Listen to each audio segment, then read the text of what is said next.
കൂട്ടുകാർക്ക് നമസ്കാരം. Serial മാനിയ variety സ്റ്റോറീസിന്റെ ഏറ്റവും പുതിയൊരു വീഡിയോയിലേക്ക് എല്ലാവർക്കും സ്വാഗതം കേട്ടോ. അപ്പം ഞാൻ എത്തിയിരിക്കുന്നത് ചെമ്പനീർ പൂവ് സീരിയലിന്റെ ഈ വരുന്ന ഒരാഴ്ചയിലെ സൂപ്പർ ഹിറ്റ് പ്രമോ വിശേഷമൊക്കെ ആയിട്ടാണ്. അപ്പം നേരെ നമുക്ക് ആ കഥയിലേക്ക് പോയാലോ. അങ്ങനെതാ നമ്മുടെ സച്ചിയും രേവതിയും കൂടി ചേർന്ന് അവരുടെ ആ ഒരു ജീവിതം അങ്ങ് ആഘോഷമാക്കുന്ന കാര്യങ്ങളാണ് ഇനി വരാൻ പോകുന്നത്.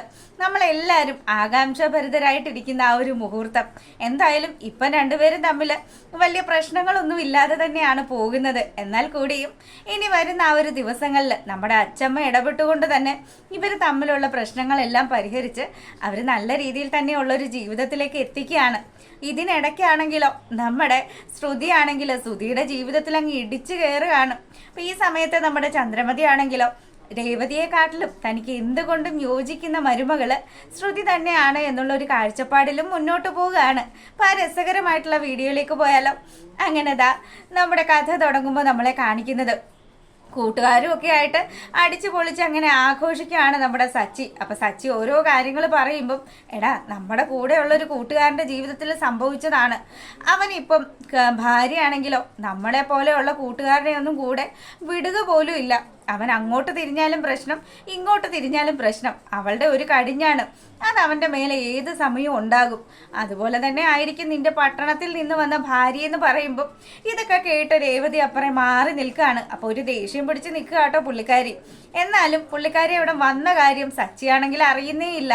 സച്ചി പറയുന്നുണ്ട്, അതെ ഈ സച്ചിയെ എന്തായാലും അതേപോലെയുള്ള ഗണത്തിലൊന്നും കൂട്ടാൻ പറ്റില്ല. പിന്നെ അവൻ അങ്ങനെയൊക്കെ ചെയ്തിട്ടുണ്ടെങ്കിലും അവന് നട്ടലില്ലാത്തത് കൊണ്ട് തന്നെയാണെന്നും പറഞ്ഞ് സച്ചി ഓരോ കാര്യങ്ങൾ ഇങ്ങനെ പറയുമ്പം ആഹാ അപ്പം അങ്ങനെയൊക്കെയാണ് കാര്യങ്ങളെന്നും പറഞ്ഞ് രേവതി അങ്ങോട്ട് ചെല്ലുകയാണ്.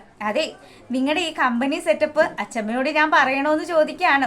എൻ്റെ പൊന്നു രേവതി, ദേ ഞാൻ ഇപ്പം തന്നെ അങ്ങ് വന്നോളാം, അതുകൊണ്ട് നീ അങ്ങ് പൊയ്ക്കോന്ന് പറയുമ്പം അതൊന്നും പറഞ്ഞാൽ പറ്റില്ല. എന്തൊക്കെ വന്നാലും നിങ്ങൾ കറിയാകുമ്പോഴത്തേക്കിനും വീട്ടിലേക്ക് വരാമെന്നും പറഞ്ഞല്ലേ പോകുന്നത്. അതുകൊണ്ട് ഇപ്പം തന്നെ എന്നോടൊപ്പം വരണം. കറിയൊക്കെ ശരിയാണ്, ഇനി ഇതാ ഊണ് കഴിച്ചാൽ മതിയെന്ന് പറയുകയാണ്. പെട്ടെന്ന് തന്നെ കൂട്ടുകാരോടൊക്കെ ബൈ പറഞ്ഞ് നമ്മുടെ സച്ചി ആണെങ്കിലോ എടാ ഞാൻ പോവുകയാണ് എന്നൊക്കെ പറഞ്ഞ് പോരുകയാണ്. അപ്പം അങ്ങനെയൊക്കെ കാര്യങ്ങൾ നടക്കുമ്പോഴും നമ്മുടെ സച്ചി രേവതിയോട് പറയുന്നുണ്ട്, അതെ നീ എൻ്റെ കൂട്ടുകാരുടെ അടുത്ത് വന്ന് നിന്ന് എന്നെ വിളിച്ചുകൊണ്ട് പോകുന്ന കാര്യങ്ങളൊന്നും അത് എനിക്ക് ഇച്ചിരി അങ്ങനെ യോജിക്കാൻ പറ്റുന്ന കാര്യമൊന്നും അല്ല. അതുകൊണ്ട് ഇനി ഇങ്ങനെയൊന്നും ചെയ്യരുതെന്ന് പറയുമ്പം നിങ്ങളുടെ അച്ചമ്മ പറഞ്ഞത് കൊണ്ടാണ് നിങ്ങളെ അന്വേഷിച്ച് ഞാൻ അങ്ങോട്ട് വന്നതെന്ന് പറയുകയാണ്. അപ്പം അങ്ങനെ കാര്യങ്ങളെല്ലാം മുന്നോട്ട് പോകുമ്പം അച്ചമ്മയാണെങ്കിൽ നല്ല സ്വാദിഷ്ടമായിട്ടുള്ള വറുത്തരച്ച ചിക്കൻ കറി കൂട്ടി നമ്മുടെ സച്ചിക്ക് ഊണ് കൊടുക്കുകയാണ്. സച്ചിയാണെങ്കിലോ വളരെയധികം ആസ്വദിച്ച് കഴിക്കുന്ന സമയത്ത് മുത്തശ്ശി പറയുന്നുണ്ട്, മോനെ ഈ കൈപ്പുണ്യമൊക്കെ എന്ന് പറയുന്ന സംഭവം ഉണ്ടല്ലോ അതൊരു പ്രത്യേക കഴിവ് തന്നെയാണ്. അത് എൻ്റെ രേവതി മോൾക്ക് ആവോളം കിട്ടിയിട്ടുണ്ട്. അവൾ തന്നെയാണ് ഞാൻ പറഞ്ഞതനുസരിച്ച് ഈ കറി ഉണ്ടാക്കിയതെന്ന് പറയുമ്പം സച്ചി ഒന്ന് രേവതിയെ നോക്കുകയാണ്. അപ്പം രേവതി പറയുന്നുണ്ട്, അച്ചമ്മേ അത് ഞാൻ ഉണ്ടാക്കിയതാണെന്നൊന്നും പറയുമൊന്നും വേണ്ട, എന്തായാലും സച്ചിക്ക് അതൊന്നും ഇഷ്ടപ്പെടില്ല എന്നും പറഞ്ഞ് അവളവിടെ മാറി നിൽക്കുമ്പോഴത്തേക്കിനും അങ്ങനെതാ നമ്മുടെ സച്ചി ആസ്വദിച്ച് ഭക്ഷണം കഴിക്കുന്ന ആ ഒരു സമയത്താണെങ്കിലോ അച്ചമ്മ പറയുന്നുണ്ട്, മോളെ നീ അവിടെ നോക്കി നിൽക്കാതെ ഇവിടെ വന്നിരിക്കുക, നീയും അവനോടൊപ്പം ഭക്ഷണം കഴിക്കുക, നിങ്ങൾ രണ്ടുപേരും കഴിക്കുന്നത് കാണാനാണ് മുത്തശ്ശിക്ക് ഇഷ്ടം എന്നൊക്കെ പറഞ്ഞ് രണ്ടുപേർക്കും വിളമ്പി കൊടുക്കുമ്പം സച്ചി ആണെങ്കിൽ രേവതിയെ ഒന്ന് നോക്കുകയാണ്. അപ്പം ഈ സമയത്താണെങ്കിലോ പെട്ടെന്ന് തന്നെ നമ്മുടെ ഉഷ ചേച്ചി പറയുന്നുണ്ട്, അതെ മോനെ സച്ചി ഭാര്യമാരോട് സ്നേഹമുള്ള ഭർത്താക്കന്മാരൊക്കെ ആണെങ്കിലേ ഒരു ഉരുള അവർക്ക് വാരിയൊക്കെ കൊടുക്കും. എൻ്റെ ഭർത്താവിന് എന്നോട് ഭയങ്കര സ്നേഹമായിരുന്നു, പുള്ളിക്കാരൻ എനിക്ക് ഉരുളയായിട്ട് ഉരുട്ടി ഇങ്ങ് തരുമായിരുന്നു എന്നുള്ള കാര്യം പറയുമ്പം അച്ചമ്മ പറയുന്നുണ്ട്, അതെ ഇവർ ഇഷ്ടമില്ലാതെ കെട്ടിയതാണല്ലോ, അതുകൊണ്ടുള്ള ഒരു അകൽച്ചയും കാര്യങ്ങളും ഒക്കെയാണ്. ഇപ്പം എന്തായാലും അച്ചമ്മയ്ക്കൊന്ന് കാണാൻ വേണ്ടിയിട്ട് ഒരു ഉരുള അത് അവൾക്ക് കൊടുക്കുമോ എന്ന് ചോദിക്കുകയാണ്. അങ്ങനെ നമ്മുടെ സച്ചിയാണെങ്കിലോ അച്ചമ്മ പറഞ്ഞതനുസരിച്ച് മനസ്സോടുകൂടി രേവതിയുടെ വായിൽ ഭക്ഷണം വെച്ച് കൊടുക്കുകയാണ്. അപ്പം അവളാണെങ്കിലോ ഇവനെ മെരുക്കാനായിട്ട് അച്ചമ്മ തന്നെയാണ് ബെസ്റ്റ് എന്നുള്ള രീതിയിൽ സച്ചി നോക്കി കളിയാക്കുകയാണ്. എന്തായാലും സച്ചിക്ക് ആ കാര്യങ്ങളൊന്നും അത്ര അങ്ങ് ഇഷ്ടപ്പെട്ടില്ല കേട്ടോ. അങ്ങനെ ആ ഒരു സീൻ കഴിയുമ്പോഴാണെങ്കിലോ നമ്മുടെ സച്ചിയോട് അച്ചമ്മ വന്നിട്ട് ഓരോ കാര്യങ്ങൾ ചോദിക്കുകയാണ്. മോനെ രവിയുടെ ആ പൈസയൊക്കെ പോയില്ലേടാ, ഇനിയിപ്പോൾ എങ്ങനെയാണ് കാര്യങ്ങളൊക്കെ നടക്കുന്നത്? അതും പോരാഞ്ഞിട്ട് സുധിക്ക് വേറെ ഈ ഒരു പെണ്ണിനെ കണ്ടുവച്ചിട്ടില്ലേ, ഇനിയിപ്പം അവൻ്റെ കല്യാണമൊക്കെ വരുമ്പം ഈ ചെലവും കാര്യങ്ങളും ഒക്കെ ആയിട്ട് എങ്ങനെയാ ഓടുക എന്ന് ചോദിക്കുകയാണ്. അപ്പം തന്നെ ചന്ദ്രാലയത്തിലെ ചന്ദ്രമതിയുടെ കയ്യിൽ കാശില്ലെന്നാണോ അച്ചമ്മ വിചാരിച്ചു വെച്ചിരിക്കുന്നത്? അച്ചമ്മേ, നമ്മളാരും കരുതുന്ന പോലെയൊന്നും അല്ല ചന്ദ്രമതി ടീച്ചറിന്റെ കയ്യിൽ അത്യാവശ്യം ചിക്കിളിയൊക്കെ ഉണ്ട്. അങ്ങനെ ചന്ദ്രമതിയെ കുറിച്ചിട്ട് കുറ്റം പറഞ്ഞുകൊണ്ടിരിക്കുമ്പോഴത്തേക്കിനും രേവതി അങ്ങോട്ട് ഒരു ഗ്ലാസ് പാലും ഒക്കെ ആയിട്ട് വരികയാണ്. അപ്പം വരുമ്പോഴത്തേക്കിനും അച്ചമ്മ പറയുന്നുണ്ട്, മോളെ നിങ്ങൾ രണ്ടുപേരും കൂടെ നാളെ രാവിലെ റെഡിയായിട്ട് നിൽക്കണം, നമുക്ക് അടുത്തുള്ള ഒരു ക്ഷേത്രത്തിൽ പോകാനുണ്ടെന്ന് പറയുകയാണ്. അങ്ങനെ പിറ്റേ ദിവസം രാവിലെ ആയപ്പോൾ സച്ചിയും രേവതിയും ഒക്കെ അതാ ക്ഷേത്രത്തിൽ പോകാൻ റെഡിയായി. അച്ചമ്മയും അതുപോലെ തന്നെ അച്ചമ്മയുടെ സഹായിയായിട്ടുള്ള ഉഷ ചേച്ചിയും ഒക്കെ റെഡിയായി. അങ്ങനെ അവർ ഇറങ്ങുകയാണ്. ഈ സമയത്താണെങ്കിലോ വഴിയെ പോകുന്ന ആൾക്കാരൊക്കെ ചോദിക്കുന്നുണ്ട്, സച്ചി നിന്റെ കല്യാണം കഴിഞ്ഞു അല്ലേ, ഇതാണല്ലേ പെണ്ണ് എന്നൊക്കെ പറഞ്ഞ് രേവതിയോട് ഇങ്ങനെ സംസാരിക്കുമ്പോഴത്തേക്കിനും ഇതാണ് എൻ്റെ പെണ്ണ് എന്നൊക്കെ പറഞ്ഞ് സച്ചിയും വലിയ കാര്യത്തിന് രേവതിയെ പരിചയപ്പെടുത്തുകയാണ്. ഓരോ മൊമെന്റും ഓരോ നിമിഷങ്ങളും നമ്മുടെ രേവതിയെ എൻജോയ് ചെയ്യുന്നതായിട്ടാണ് കാണിക്കുന്നത്. അങ്ങനെ അവർ ക്ഷേത്രത്തിൽ എത്തുന്ന സമയത്താണെങ്കിലോ അച്ചമ്മയാണെങ്കിൽ അർച്ചന ചെയ്യാനുള്ള കാര്യങ്ങളൊക്കെ കൊടുക്കുകയാണ്. അപ്പോഴത്തേക്കിനും നമ്മുടെ സച്ചി പോയിട്ട് പറയുന്നുണ്ട്, അതെ തിരുമേനി എന്തുണ്ട് വിശേഷം, തിരുമേനിക്ക് സുഖമാണോ എന്ന് ചോദിക്കുമ്പം സച്ചി നല്ല വിശേഷങ്ങളൊക്കെ തന്നെ, മോൻ്റെ കല്യാണം കഴിഞ്ഞെന്നറിഞ്ഞു, എവിടെ നിന്റെ ഭാര്യ എവിടെയെന്ന് ചോദിക്കുകയാണ്. അപ്പോൾ പെട്ടെന്ന് തന്നെ രേവതി അങ്ങോട്ട് വരുമ്പം മഹാലക്ഷ്മിയെ പോലത്തെ കുട്ടിയാണല്ലോ, എന്തായാലും നല്ല കാര്യം തന്നെ, നല്ല രീതിയിൽ ജീവിക്കാനായിട്ട് സാധിക്കട്ടെ എന്നൊക്കെ പറഞ്ഞ് തിരുമേനി അനുഗ്രഹിക്കുകയാണ്.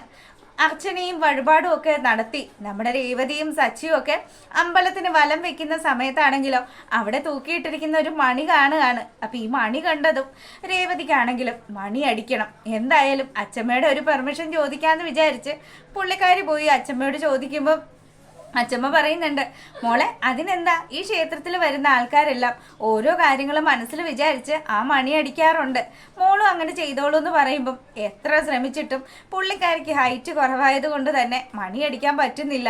അങ്ങനെ തവള ചാടുന്ന കൂട്ടി ചാടിക്കൊണ്ടിരിക്കുമ്പോഴത്തേക്കിനും സച്ചിയാണെങ്കിൽ ഇത് കണ്ട് അപ്പുറം നിന്ന് കളിയാക്കുകയാണ്. എൻ്റെ പൊന്നച്ചമ്മ, ഇവളെ കൊണ്ട് പറ്റുന്ന പണി എടുപ്പിച്ചാൽ പോരെ, ഇവൾക്ക് പൊക്കം ഇല്ലെങ്കിൽ അതനുസരിച്ച് വല്ല ചെറിയ മണി അടിച്ചാൽ പോരെ, നീ എന്തിനാ ഈ വലിയ മണിയിൽ ഇങ്ങനെ കിടന്ന് തൂങ്ങുന്നതെന്ന് പറയുകയാണ്. അപ്പോൾ പെട്ടെന്ന് തന്നെ അച്ചമ്മ പറയുന്നുണ്ട്, മോനെ നീ ഒന്ന് അവളെ സഹായിക്കടാ, ഇങ്ങനെയൊക്കെയാണോ വേണ്ടത്? ഭാര്യയും ഭർത്താവും കൂടി കല്യാണം കഴിഞ്ഞ് ആദ്യമായിട്ടല്ലേ ഈ ക്ഷേത്രത്തിൽ വരുന്നത്, അതുകൊണ്ട് നിങ്ങൾ രണ്ടുപേരും കൂടി ചേർന്ന് വേണം മണി അടിക്കാനെന്നും പറഞ്ഞ് അച്ചമ്മ ഇങ്ങനെ ഓരോ കാര്യങ്ങൾ പറയുമ്പം അച്ചമ്മ ചുമ്മാ ഉടായ്പ എടുക്കല്ലേ, എനിക്കറിയാം അങ്ങനെയുള്ള ഒരു ആചാരം ഇവിടെ നിലവിലില്ല എന്ന്, അതുകൊണ്ട് തന്നെ അച്ചമ്മ എന്നെ പറഞ്ഞ് പറ്റിക്കാനൊന്നും നോക്കണ്ടെന്ന് പറയുകയാണ്. അപ്പോഴത്തേക്കിനും നമ്മുടെ ഉഷ ചേച്ചിയും അച്ചമ്മയും കൂടി അവിടെ ഒരു ഗൂഢാലോചന നടത്തുകയാണ്. എന്ത് വന്നാലും സച്ചിയുടെ സഹായത്തോടു കൂടി തന്നെ രേവതിയെ കൊണ്ട് മണി അടിപ്പിക്കണം. അതിന് വേണ്ടിയിട്ട് അച്ചമ്മയാണെങ്കിൽ ഉഷ ചേച്ചിയായിട്ട് മുട്ടൻ ഇടി ഉണ്ടാക്കുകയാണ്. അതെ, എൻ്റെ ചെറുക്കനെ നല്ല ആരോഗ്യമുള്ള ചെറുക്കൻ തന്നെയാണ് ഉഷേ, നീ പറയുന്നത് പോലെ അവൻ വെറും ഒരു പൊണ്ണനൊന്നും അല്ല. അപ്പം ഇങ്ങനെയൊക്കെ സംസാരിക്കുമ്പോൾ സച്ചിയാണെങ്കിലും ചേടാ ഇവര് രണ്ടുപേരും നല്ല സന്തോഷത്തിൽ നിന്നേച്ചതാണല്ലോ, ഇവർക്കിടയിൽ ഇതിപ്പോൾ പെട്ടെന്ന് ഇത് എന്ത് പറ്റി? അങ്ങനെ സച്ചി പോയി കാര്യം ചോദിക്കുമ്പോഴത്തേക്കിനും എൻ്റെ മോനെ സച്ചി, ഇവള് പറയാണ് നിനക്ക് ഈ തടിയും പൊക്കവും ഒക്കെ മാത്രമേ ഉള്ളൂ, നിനക്ക് രേവതിയെ പോലും എടുത്ത് പൊക്കാൻ പറ്റില്ല എന്ന്. അത്രയ്ക്ക് നിസ്സാരമായിട്ട് ചെയ്യാൻ പറ്റുന്ന ഒരു കാര്യം പോലും ചെയ്യാൻ പറ്റാതെ നിൽക്കുന്ന നിന്നെ ഞാൻ എന്ത് പറയാനാ സച്ചി എന്നും പറഞ്ഞു മുത്തശ്ശിയാണെങ്കിൽ വലിയ സങ്കടം അങ്ങ് അഭിനയിക്കുകയാണ്. അപ്പൊ സച്ചി അത്രയ്ക്കൊക്കെ പറഞ്ഞു ഉഷ ചേച്ചി. ഉഷ ചേച്ചി നിങ്ങൾ കണ്ടോ, ഇവളെ ഞാൻ പെൻസിൽ എടുത്ത് പൊക്കുന്നത് പോലെ എടുത്ത് പൊക്കുമെന്നും പറഞ്ഞ് രേവതിയെ പോയി അങ്ങ് പൊക്കുകയാണ്. അപ്പോഴാണെങ്കിലോ കിട്ടിയ അവസരം നമ്മുടെ പുള്ളിക്കാരി മുതലാക്കുകയാണ്. മണി അങ്ങ് അടിക്കുമ്പോഴത്തേക്കിനും സച്ചിയാണെങ്കിലോ അച്ഛടാ മുത്തശ്ശിയുടെ പ്ലാൻ ആയിരുന്നു എന്ന് മനസ്സിലാക്കാതെ ആശാനാണെങ്കിലും മണിയൊക്കെ അടിച്ചു കഴിഞ്ഞില്ലേ, ഉഷ ചേച്ചിക്ക് മനസ്സിലായില്ലേ എനിക്ക് ശക്തി ഉണ്ടെന്ന്, അതുകൊണ്ട് ഇവളെ ഞാൻ താഴെ നിർത്തുക എന്നും പറഞ്ഞ് താഴേക്ക് നിർത്തുകയാണ്. ആ സമയം രണ്ടുപേരും പരസ്പരം ഒന്ന് നോക്കുന്നുണ്ട്, രണ്ടാളുടെയും കണ്ണുകൾ തമ്മിലൊന്ന് ഇടയുന്നുണ്ട്.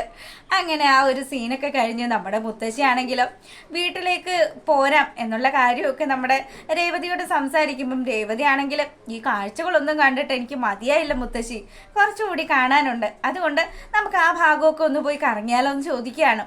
അങ്ങനെ അവള് മുത്തശ്ശിയൊക്കെ ആയിട്ട് ആ പരിസരം ക്ഷേത്ര പരിസരം തന്നെയാണ്. അപ്പൊ തിരുമേനി അവിടെ ആണെങ്കിൽ വേറൊരു പൂജ നടത്തുന്നുണ്ട്, അത് കന്യകളായിട്ടുള്ള സ്ത്രീകൾ നടക്കുന്ന ഒരു പൂജ തന്നെയാണ്.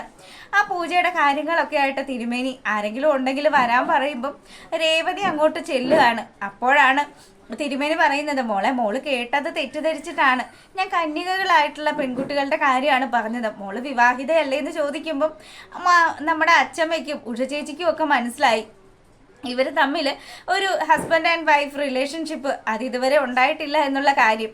അങ്ങനെ അവിടെ വെച്ച് വേറൊരു കാര്യം തീരുമാനിക്കുകയാണ്. ഇവിടെ അടുത്തുള്ള ഒരു ക്ഷേത്രം ഉണ്ടെന്നും ആ ക്ഷേത്രത്തിൽ പോയി നിങ്ങൾ തൊഴുത് കഴിഞ്ഞാൽ നിങ്ങൾക്ക് നല്ലൊരു ജീവിതം തന്നെ മുന്നോട്ടുണ്ടാകും എന്നുള്ള കാര്യമൊക്കെ പറഞ്ഞ് രണ്ടിനെയും കൂടി ആ അമ്പലത്തിലേക്ക് കൊണ്ടുപോവുകയാണ്. അപ്പം അതിനുവേണ്ടി നമ്മുടെ മുത്തശ്ശി വീണ്ടും വീണ്ടും ഓരോരോ പ്ലാനുകൾ ഇങ്ങനെ എടുത്തിട്ടുകൊണ്ടിരിക്കുകയാണ്. എന്തായാലും നമ്മുടെ കലാവതി മുത്തശ്ശിക്ക് മുന്നിൽ മാത്രമല്ലേ സച്ചി മുട്ടുമടക്കുകയുള്ളൂ. അങ്ങനെ അവർ ആ ഒരു ക്ഷേത്രത്തിലേക്ക് പോവാണ്. അപ്പൊ ഈ സമയത്താണെങ്കിലോ രേവതി നമ്മുടെ സച്ചിയോട് ചോദിക്കുന്നുണ്ട്, അതെ വന്ന് നിങ്ങൾക്ക് ദേഷ്യപ്പെട്ട് ചെറിയ രീതിയിൽ എന്നോട് ഇഷ്ടമൊക്കെ തോന്നി തുടങ്ങിയിട്ടുണ്ടോ എന്ന് ചോദിക്കുമ്പം അതെ അതൊക്കെ നിന്റെ ചുമ്മാ ഉള്ളൊരു തോന്നല. പിന്നെ ഓരോ കാര്യങ്ങളും ഞാൻ ചെയ്യുന്നതും അത് അച്ഛമ്മയുടെ നിർബന്ധപ്രകാരം തന്നെയാണ്, അല്ലാതെ എനിക്ക് ആരോടും ഒരു ഇഷ്ടവും ഇല്ല എന്നും പറഞ്ഞ് ഇവനാണെങ്കിലും മുഖം വെട്ടി നിൽക്കുമ്പോഴത്തേക്കിനും എവിടെയൊക്കെയോ ചെറിയൊരു സ്പെല്ലിംഗ് മിസ്റ്റേക്ക് നമ്മുടെ സച്ചിയുടെ പെരുമാറ്റത്തിൽ രേവതിക്ക് ഫീൽ ചെയ്യാണ്. അപ്പൊ അവൾക്ക് മനസ്സിലാവുന്നുണ്ട് സച്ചിക്ക് ഇപ്പൊ തന്നെ ഇഷ്ടമാണ് എന്നുള്ള കാര്യമൊക്കെ. അങ്ങനെ നമ്മുടെ മുത്തശ്ശിയുടെ നിർദ്ദേശപ്രകാരം അവരൊരുമിച്ചുള്ള ഒരു ജീവിതം തുടങ്ങാം എന്നുള്ള കാര്യം സച്ചി തീരുമാനിക്കുകയാണ്. ഇതിനിടയ്ക്ക് വേറെയും ഹിറ്റുകളൊക്കെ നടക്കുന്നുണ്ട്. നമ്മുടെ സുധിയാണെങ്കിലോ സുധിയും ശ്രുതിയും കൂടി ആ ഒരു ബ്യൂട്ടി പാർലർ അതങ്ങ് തുറക്കുകയാണ്. അപ്പം ചന്ദ്രമതി അമ്മയെ കൊണ്ടുവന്ന് വേണമല്ലോ ബ്യൂട്ടി പാർലർ തുറക്കാനായിട്ട്. അതിനുവേണ്ടി ചന്ദ്രമതി ആ ഒരു നാടയൊക്കെ മുറിക്കുന്ന സമയത്താണെങ്കിലോ ചന്ദ്രമതി അമ്മയെ പോലെയുള്ള ഒരാള് എന്റെ കട ഓപ്പൺ ചെയ്യുന്നത് എനിക്ക് ഈ ജീവിതത്തിൽ കിട്ടാവുന്നതിൽ വെച്ച് ഏറ്റവും വലിയൊരു ഗിഫ്റ്റ് തന്നെയാണെന്നും പറഞ്ഞ് ശ്രുതിയാണെങ്കിൽ ഉടനെ തന്നെ നമ്മുടെ ചന്ദ്രയുടെ കാല് പിടിക്കുകയാണ്. അപ്പം തന്റെ ഭാവി മരുമകള് തന്നെ ഇത്രയധികം സ്നേഹിക്കുന്നത് കാണുമ്പോഴത്തേക്കിനും ചന്ദ്രമതി ടീച്ചറിനാണെങ്കിൽ വാത്സല്യം കൊണ്ട് ഒരു രക്ഷയില്ല. അങ്ങനെ ചന്ദ്രമതി ആണെങ്കിലോ തന്റെ മൂത്ത മകന്റെ ഭാര്യയായി വരുന്ന ശ്രുതിയെ ചേർത്ത് ഇങ്ങനെ നിർത്തുമ്പോഴത്തേക്കിനും രവിയാണെങ്കിലും ഇവളുടെ ഈ ശ്രുതിയുടെ ഓരോ പെരുമാറ്റ രീതികളും കാണുമ്പോഴത്തേക്കിനും എന്തൊക്കെയോ ഒരു സംശയമുള്ള രീതിയിൽ തന്നെയാണ് കാണുന്നത്. പക്ഷേ ഇതൊന്നും നമ്മുടെ രവി ആണെങ്കിൽ ചന്ദ്രമതിയോട് സംസാരിക്കുന്നേ ഇല്ല. ചന്ദ്രയുടെ കാരുണ്യം കൊണ്ടാണ് ശ്രുതി അങ്ങനെ ഒരു ഷോപ്പ് തുടങ്ങിയത് എന്നുള്ള സത്യം രവി തിരിച്ചറിയുന്ന നിമിഷം വരെ ചന്ദ്രമതിക്ക് എന്തായാലും ആയുസ് ഉണ്ടാകുള്ളൂ. സത്യങ്ങൾ മനസ്സിലാക്കി കഴിഞ്ഞാൽ ഉറപ്പായിട്ടും ചന്ദ്രയെ അടിച്ച് വെളിയിലാക്കും എന്നുള്ള കാര്യത്തിൽ ഒരു സംശയവും ഇല്ല കേട്ടോ. അങ്ങനെ ആ ഒരു സീനൊക്കെ കഴിയുമ്പോഴാണെങ്കിലോ നമ്മുടെ വർഷയെ കാണിക്കുകയാണ്. വർഷയാണെങ്കിൽ ആ ഡബ്ബിംഗ് സ്റ്റുഡിയോയിൽ അവളുടെ ജോലിയൊക്കെ ആയിട്ട് ബന്ധപ്പെട്ട് വർക്ക് ചെയ്തുകൊണ്ടിരിക്കുമ്പം വിശന്നിട്ടാണെങ്കിലോ പുള്ളിക്കാരി അടുത്തുള്ള ഒരു റെസ്റ്റോറൻറ്റിലേക്ക് കോൾ ചെയ്യുകയാണ്. അങ്ങനെ അവിടെ കിട്ടുന്നത് സ്പെഷ്യലായിട്ട് എന്ത് ഐറ്റം ആണെന്ന് ചോദിക്കുമ്പോഴാണ് അവിടെ ഒരു സ്പെഷ്യലായിട്ടൊരു പുള്ളിക്കാരൻ വന്നിട്ടുണ്ടെന്നും ആ ഒരു ഷെഫ് ഉണ്ടാക്കുന്ന ഫുഡുകൾക്ക് ഭയങ്കര ഡിമാൻഡാണ് എന്നുള്ള കാര്യമൊക്കെ അവർ സംസാരിക്കുന്നത്. അപ്പം അങ്ങനെയാണെങ്കിൽ ആ ഫുഡ് തന്നെ എനിക്ക് എത്രയും പെട്ടെന്ന് കിട്ടണം, നിങ്ങൾ എൻ്റെ സ്റ്റുഡിയോയിലേക്ക് കൊടുത്തു വിടുമോ ചോദിക്കുകയാണ്. അപ്പോൾ കടക്കാരാണെങ്കിലോ ആയിക്കോട്ടെ മാഡം, ഓർഡർ അനുസരിച്ച് എന്തായാലും സാധനം അവിടെ എത്തിയിരിക്കുമെന്നൊക്കെ പറഞ്ഞ് കോള് കട്ട് ചെയ്യാണ്. അങ്ങനെ ഫുഡ് വന്നതും നമ്മുടെ വർഷയാണെങ്കിൽ ഈ ഫുഡ് ആസ്വദിച്ച് കഴിക്കുകയാണ്. അവൾ കഴിച്ചതിൽ വെച്ച് ഏറ്റവും ബെസ്റ്റ് ആയിട്ടുള്ളൊരു ഫുഡ് തന്നെയായിരുന്നു അത്. അപ്പം അത് കഴിക്കുന്ന ആ ഒരു സമയത്താണെങ്കിലോ ഇതുണ്ടാക്കിയവനെ എന്തായാലും കല്യാണം കഴിക്കുന്ന ആൾക്കാരുടെ ഒരു ഭാഗ്യം എന്നുള്ള രീതിയിൽ പുള്ളിക്കാരി ചിന്തിക്കുകയാണ്. അത് ശരിക്കും പ്രിപ്പയർ ചെയ്തത് നമ്മുടെ ശ്രീകാന്ത് തന്നെയാണ്. ശ്രീകാന്ത് ആണെങ്കിലോ പുതിയതായിട്ടൊരു റെസ്റ്റോറൻറ്റിൽ ജോലിക്ക് കയറിയായിരുന്നല്ലോ. അതുകൊണ്ട് തന്നെ അവൻ ഉണ്ടാക്കിയ ഓരോ ഫുഡും അത് നമ്മുടെ വർഷം ഇങ്ങനെ ആസ്വദിച്ച് കഴിക്കുകയാണ്. അപ്പം ഇതുണ്ടാക്കിയ ആളെ വിളിച്ചൊന്ന് കൺഗ്രാറ്റ്സ് പറയാൻ വേണ്ടിയിട്ട് അവൾ റെസ്റ്റോറൻറ്റിലേക്ക് വിളിക്കുകയാണ്. അങ്ങനെ കോള് കണക്റ്റ് ആയി നമ്മുടെ ശ്രീകാന്ത് സംസാരിക്കുമ്പോഴത്തേക്കിനും ഇവർ തമ്മിൽ നടന്ന മുട്ടൻ ഫൈറ്റും കാര്യങ്ങളും അത് ശ്രീകാന്തുമായിട്ടാണ് നടന്നത്. പക്ഷേ ഈ ഷെഫാണ് ശ്രീകാന്ത് എന്നുള്ള കാര്യമൊന്നും നമ്മുടെ വർഷം മനസ്സിലാക്കുന്നേ ഇല്ല. അങ്ങനെ വർഷമാണെങ്കിലോ ഇവനോട് ഫോൺ വഴി സംസാരിച്ച് തൻ്റെ ആ ഒരു വിഷസും കാര്യങ്ങളും അഭിനന്ദനവും ഒക്കെ ഇങ്ങനെ അറിയിക്കുകയാണ്. അങ്ങനെ അവർ തമ്മിൽ നമ്പർ വാങ്ങി ഫോൺ ചെയ്യാനായിട്ടൊക്കെ തുടങ്ങുന്നതൊക്കെ കാണിക്കുകയാണ്. എന്തായാലും വർഷം നമ്മുടെ ശ്രീയുടെ ജീവിതത്തിലേക്ക് കടന്നു വരും. അത്തരത്തിലുള്ളൊരു സൂപ്പർ ഹിറ്റ് പ്രൊമോ തന്നെയാണ് വന്നിരിക്കുന്നത്. എല്ലാവരും കാണുക, സപ്പോർട്ട് ചെയ്യുക. എല്ലാവർക്കും നല്ലൊരു രാത്രിയൊക്കെ ആശംസിച്ചുകൊണ്ട് നമ്മൾ വീഡിയോ വൈൻഡപ്പ് ചെയ്യാണ്. താങ്ക്